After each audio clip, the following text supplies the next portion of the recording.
Laurence Godin-Tremblay, il y a quelques semaines, l'animatrice de radio Valérie Robert a publié un livre fort populaire au Québec, Postpartum, les hauts et les bas de la maternité, dans lequel livre se trouvent 14 témoignages de mères, dont plusieurs connus du grand public. Laurence, pourquoi, selon toi, Valérie Robert a écrit ce livre? Qu'est-ce qu'elle visait? Puis pourquoi, surtout, il est si populaire, ce livre? Il est déjà en réimpression, elle a été invitée à Tout le monde en parle, elle fait le buzz. Alors, Valérie Robert, animatrice radio, elle a écrit ce livre pour...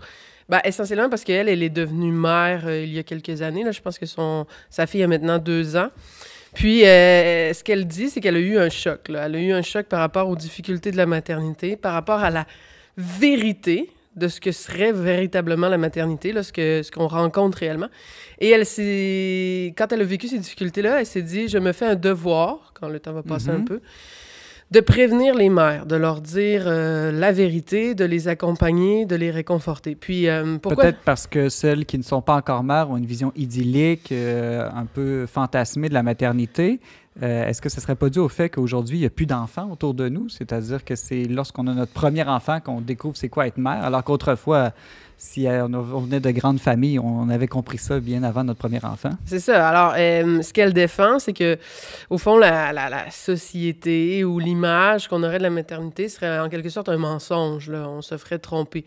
Puis, tu as raison de dire que c'est un peu parce que, finalement, les seuls contacts qu'on aurait avec la maternité ou les enfants avant d'être mère soi-même, ça passe beaucoup par les réseaux sociaux. Fait que là, elle nous dit, mais non, sur les réseaux sociaux, on trouve ça sur YouTube, là, beaucoup de mères qui se filment dans leur journée, des choses comme ça.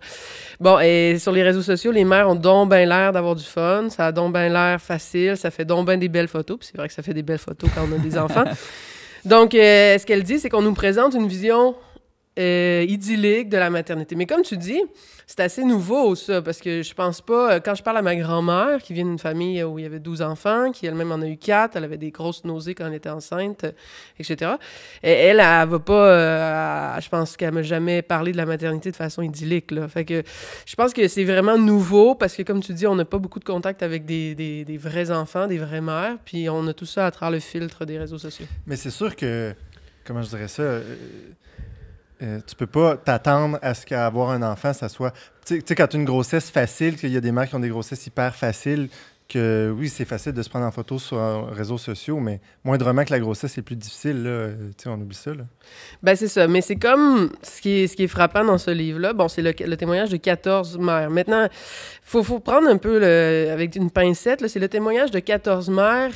tout un peu dans le même style. C'est ce que j'ai demandé, si c'est très diversifié. Non, c'est pas du tout. Ça, je pense que c'est vraiment un des points faibles du livre. C'est-à-dire que, bon, Valérie Robert est dans l'animation radio, puis en partie, je pense, pour que le livre soit intéressant, parce que, bon, on aime ça patiner. Je veux dire, on a tout le témoignage Catherine Levac, Léane Labroche d'Or, Ingrid Saint-Pierre, Mélanie Boulay. Bon, des gens connus, là, chanteuses, actrices, humoristes.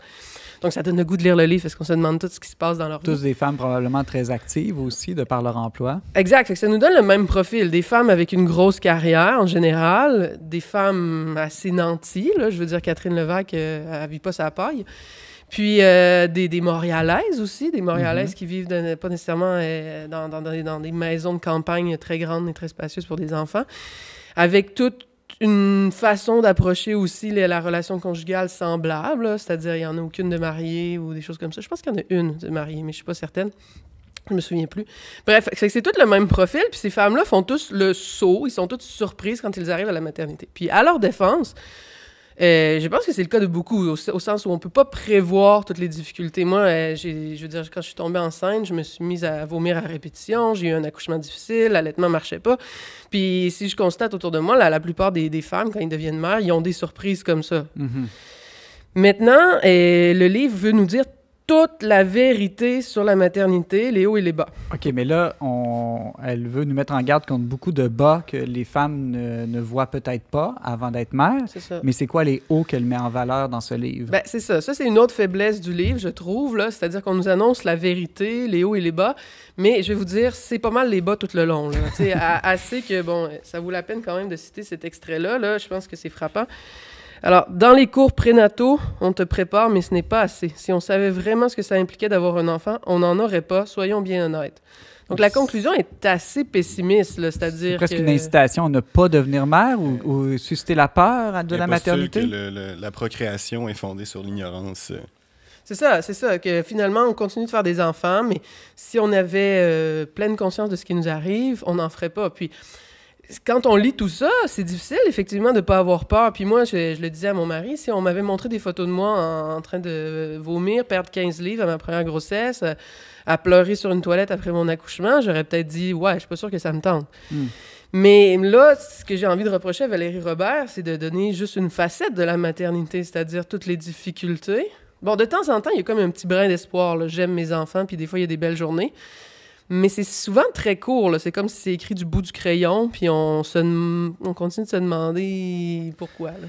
Tu sais, ça dépend toujours c'est quoi nos référents de l'inconfort ou de la souffrance dans la vie. Tu sais, moi, j'ai écouté justement l'entrevue avec elle et Léane Labrèche d'Or, tout le monde en parle.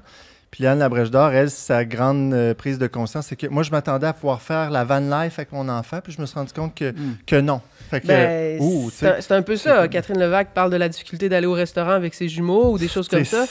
C'est difficile, encore une fois, de ne pas lire ça en entendant le témoignage de 14 femmes relativement privilégiées qui disent « Finalement, j'ai pas pu retourner chanter en France quand mon enfant avait 2 mois. » Et ouais, c'est difficile de Pourtant, tout le monde sait que ça demande des sacrifices, là, avoir des enfants. C'est pas nouveau. Oui, puis j'imagine que vous trois, là, vous êtes parents. Quand on est parents, il y a des hauts insoupçonnés aussi qui doivent se révéler. C'est ça. Ce que j'aimerais entendre, c'est quand on parle du fameux discours de matrescence, c'est bien à la mode, là, cette espèce d'idée qu'on devient mère, tout ça. Ce que j'aimerais entendre, c'est tout le bien que ça nous fait. Moi, je suis une personne incroyablement renouvelée là, depuis que j'ai des enfants. Les gens me trouvent plus supportable, déjà.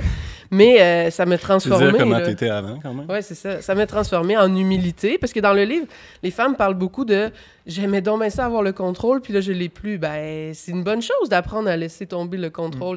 Beaucoup de femmes disent « j'aimais faire tout ce qui me plaît ». Il y en a une qui écrit candidement « j'étais habituée à prendre des décisions seulement par plaisir, là, il faut que je sois raisonnable ». Mais c'est bien d'apprendre à le devenir. Là. C'est très candide comme livre, je trouve, à certains égards. Puis la dernière chose sur laquelle je voudrais insister, c'est ce qui m'a frappé, c'est qu'il y a un grand vide. Valérie Robert conseille pour remédier au bas. Mettez-vous dans un groupe Facebook de maman, réciter des mantras, etc. C'est très vide au sens où, moi, ce que je leur dirais, c'est d'abord établissez une relation plus claire avec le père de votre enfant, parce que le père est très absent. Il y a même une maman solo-parentale qui dit c'est vraiment tough d'élever un enfant tout seul. Oui, mais c'est peut-être parce que c'était pas une bonne idée à la base. Dans une relation plus claire avec le père, là, notamment, c'était pas pour rien qu'il existait l'institution du mariage. Une femme témoigne, c'est stressant parce que j'ai peur de plus plaire à mon mari puis à mon conjoint puis qu'il se tourne vers d'autres femmes. On n'a pas ce problème-là quand on est clair dans une... Première chose. Deuxième chose, je pense, c'est ça, la communauté, ça peut pas juste être des groupes Facebook, là. Il faut quelque chose de plus profond. Et même, je dirais, une spiritualité plus profonde. Parce que se répéter des mantras, ça me paraît pas assez suffisant quand, effectivement, on vit des douleurs. Ça prend de l'aide concrète, là. Exact, c'est ça. Est-ce que je conseillerais le livre à une future mère? Pour être franche, non, pas du tout, là. Je lui conseillerais de parler à des mères un peu plus avancées, avec plus qu'un enfant idéalement, puis un enfant un peu plus vieux qu'1 an, 2 ans, là, pour avoir un peu de recul. Très bien, merci. Laurence Godet-Tremblay, chroniqueuse au magazine Le Verbe. Merci beaucoup.